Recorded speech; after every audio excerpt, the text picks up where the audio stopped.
Andito ako sa rooftop ng City Garden Suite sa Ermita, Manila.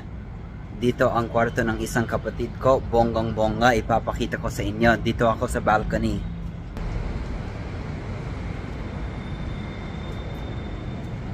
Dito si Reyna Jess. Nakikitambay lang. Yan yung kwarto nila. Ang laki oh. Nimit.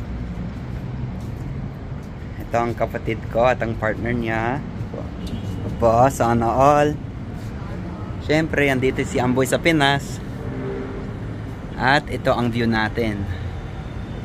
You know, kitang-kita buong Ermita.